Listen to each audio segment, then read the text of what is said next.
Somehow, I guess everybody thinks Biden is appreciably worse because Trump has just always been crazy and always been a pathological liar and has always known nothing. You know, people are like, oh, Biden doesn't remember that Helmut Kohl is dead. Trump doesn't know who the Helmut Kohl was. Hello, everyone. This is JVL. My best friend is out for the day. I am joined by Bill Kristol, who, starting Monday, will be writing Morning Shots. Bill? JVL. Andrew Egger and I will be doing Morning Shots, and Andrew will be doing the bulk of the work, right. Thank God. So I will hopefully have something to say each day to add to Andrew's excellent work, and I'm looking forward to that. And it's good to be with you, JVL. So everything is terrible, and let's talk about the Supreme Court yesterday and the special counsel's total exoneration of Joe Biden, which is somehow terrible news for Joe Biden because Trump can get indicted and it makes him stronger. Joe Biden gets exonerated and it's a disaster. And I feel like I'm living in a world that is totally upside down. And part of the problem is that we have to take all considerations of truth and morality and fairness and set them to the side, which creates cognitive dissonance because you think to yourself, well, hold on, wait a minute. I'm sorry. Joe Biden holds a press conference last night. He looks reasonably sharp to me. He beats up Peter Doocy in a sort of little funny exchange with him. How bad my memory is so bad that I called on you, and yet we just have to put that aside. And, he mixes up Egypt and Mexico for half a second. Trump just doesn't know who Viktor Orban is mixing up Nancy Pelosi and Nikki Haley, all this stuff all the time, and nobody cares. So we just have, it's the asymmetry. It's all I ever write about is asymmetry. I guess tell me what you think of all this. So I want to start with 30 seconds of optimism that the Senate is got cloture on the support for Ukraine, Israel, and Taiwan bill. We might end up passing it, I think, next week in the Senate. I think it can get through the House despite the Speaker. And I think we may not abandon Ukraine, which really would be just an unbelievable disaster, swamping almost every other disaster, except losing democracy here in the U.S., which is even worse. But we'll get to that in a minute. So that is the one piece for me of really good news is we get a kind of weird reversal, right? They gave the Republicans the border, the Republicans turned against the border, and then in a way you might end up with a bill that doesn't include a lot of border stuff, some of which is pretty bad, honestly, and just has a sensible national security support for our allies. Okay, so that's the good news. Look, I think the asymmetry point is so important. You made it before many times, but really you yourself have speculated on sort of how deep does it go, and how much of a new moment is this? And I think, for me, this is what we are learning over and over and over. It is when you have an authoritarian movement, and it's taken over one political party and some chunk of the country and threatens to take over the country. I mean, things are different than they were. Truth is not the normal back and forth of political debate. Isn't the normal back and forth. And I was reading a little bit about this in the 20s and 30s, and again, not to go to the worst cases and so forth, but people sat around thinking, this is crazy. This is ludicrous. I mean, I have a rebuttal to this argument in Germany or Italy, or incidentally, the Soviet Union. I mean, it's not just right wing, but left wing totalitarianism and authoritarianism, and it didn't matter. And you do feel that sometimes in the current moment. And nothing is beyond the bounds on the authoritarian right. Tucker Carlson goes to goes to have a friendly conversation with Vladimir Putin, and is not, so far as I know, as a single person who is a buddy of Tucker Carlson criticized him for doing that, saying, gee, the guy is kind of a murderer of his own citizens, his own journalists, a guy who's imprisoned American journalists, has them right now in prison, and of course has launched an unbelievably criminal war against Ukraine and other things. And not a peep except from, us and Democrats criticizing Tucker. So the asymmetry, the total collapse of standards on the right, the collapse of the guardrails, because the guardrails depend on guardians. But again, I kind of feel like I really do think we're living through an authoritarian movement that is damaging and corrupting the country. What was your phrase way back in 2016? Trumpism corrupts, and Trumpism corrupts yeah, everything it touches. yeah, and it really is that. It's just the depth of it. This is why we were, of course, anti-Trump. If I could just say for a second, I mean, people, why are you so never Trump? He's done some good things. He's got some issues. You might even agree with him. Oh, liberals aren't perfect. We were anti-Trump because I do think this. We may have been wrong about a lot of things. This we were right about. Once you unleash this, it becomes, and it is allowed to survive and prosper and take over one of our two major political parties, win the presidency, now going to be nominated for the third time by that party. It does huge damage to the country. Yeah, it's we talked a little bit about this the other day.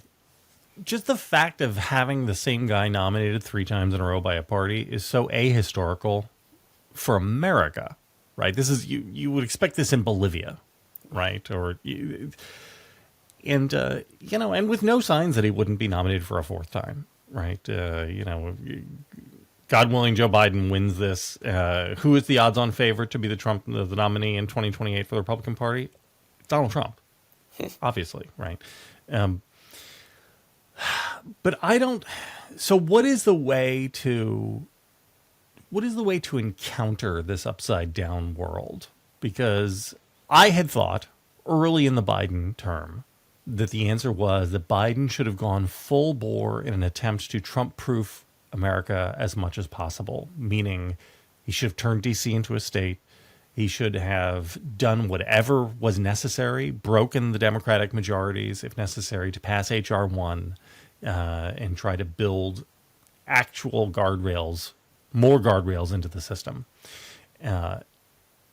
Maybe. I guess I'm not for packing the court, but, I'll listen to packing the court arguments.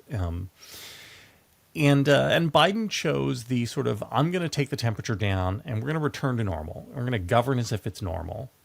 And by doing that, which was like the Sarah Longwell the idea, right? It was popularism, do popular things, govern well, make bipartisan deals, and bring America back to a normal place. That's what he's done, and he's been super successful at it. I think much more successful than anybody could have reasonably suspected. I mean, I just don't think anybody could look at where we are now and have thought, yeah, no, this is, Biden could have done all these things. The economy is fantastic, right, which is supposed to be dispositive in American politics. And, Trump is stronger now than he was in either 2016 or 2020.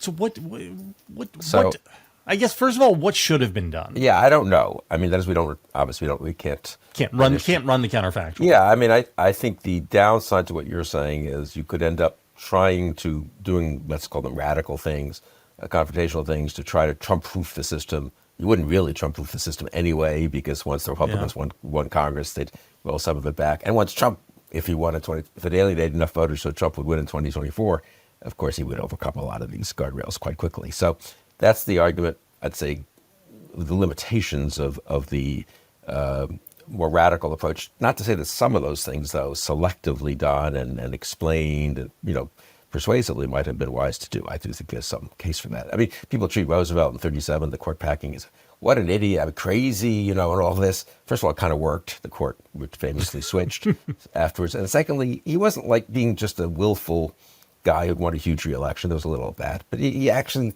the court was stopping the New Deal, and he really thought, okay, maybe I need to go for a more radical solution. He hadn't started off that way. So I think there's some truth to what you were arguing for.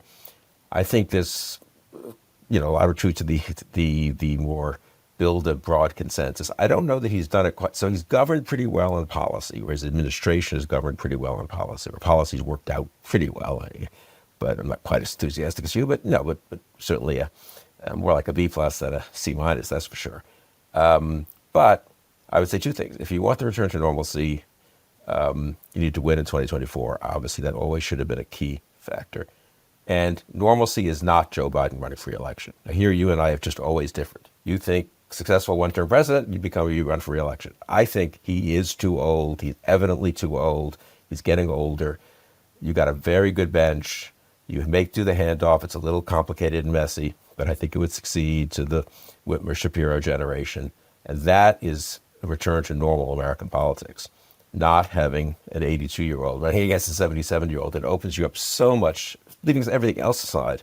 It opens you up so much to the third-party stuff and to people saying we need generational change and peeling off some of the non-Trump, the anti-Trump vote, to say nothing about the things. So I guess that's where I think the return to normalcy failed, or at least it's not as normal as one would like to think that he's running for re-election in this circumstance. Plus, incumbents are so the country's gone so crazy.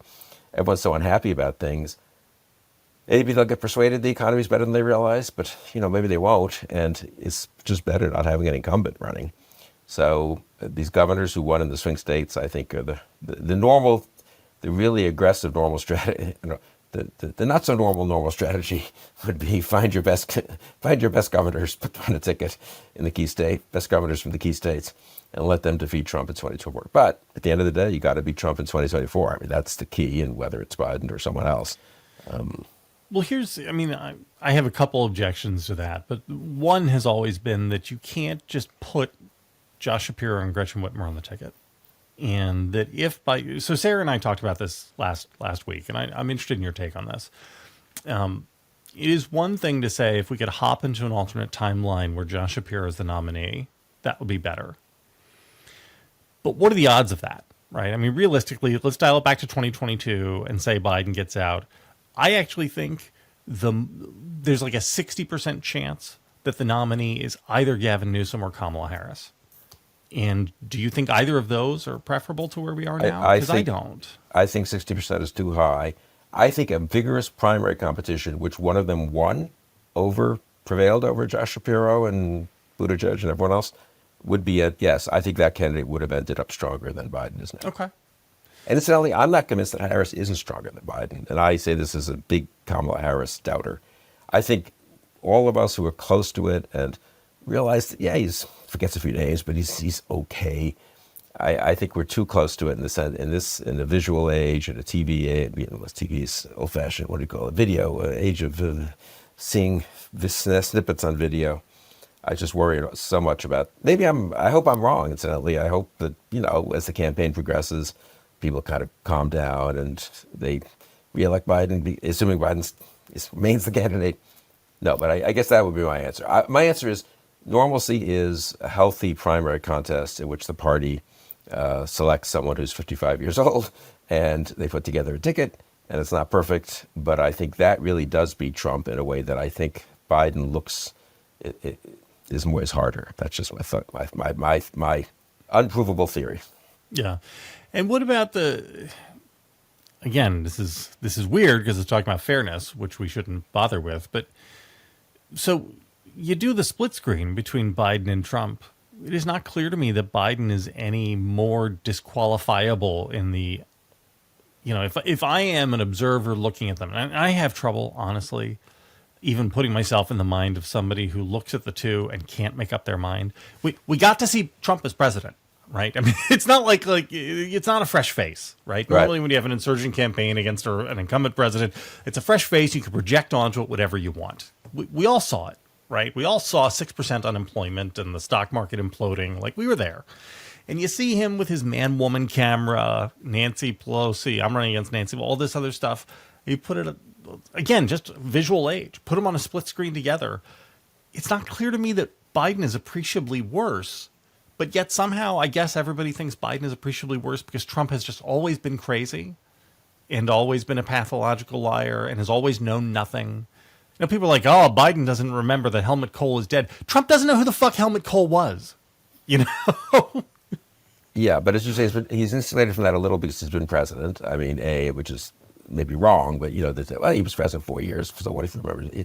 He did okay. I mean, the degree to which they were able to whitewash his 4 years and what's the right word for that? Recon, sort of. How is that possible? But it was 5 minutes ago, Bill. That was a big achievement of theirs, I've got to say. For all that, right-wing media is idiotic and stuff, they did unfortunately, a pretty good job of that. Look, I want to make one thing. I don't think Biden's actually losing votes because people think he's old.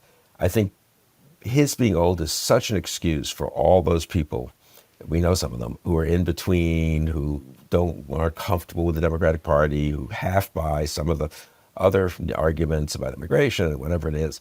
This gives them a place to go that doesn't make them complicit, they think, in Trump and Trumpism. That for me, it's an excuse. Now, maybe they'll find another excuse. I totally accept that point, that, they'll find an excuse to be against Gretchen Whitmer because of something she did as governor of Michigan. They'll find an excuse, God knows, to be against Kamala Harris. So I may be exaggerating just the importance of age as an excuse, but it's kind of a neutral excuse. It's a good excuse for a certain type of voter to move away from Biden, because it's not, it doesn't require engaging any of the things you just said. It just requires saying, well, obviously he's not up to it anymore. And I do think those of us who think he's done a pretty good job, and of course strongly prefer him to Trump, probably underestimate just the physical appearance thing, the shuffling and so forth. So I don't know. I don't know. I guess we'll see what happens over the next few weeks in my life. Hey guys, I know you want to hear more of this. Yeah. More time with me and JVL, right? So much more. JVL's got more darkness to bring. I want to tell people why we're all going to die. But to get that, they've got to pay. Bulwark Plus, guys, go subscribe.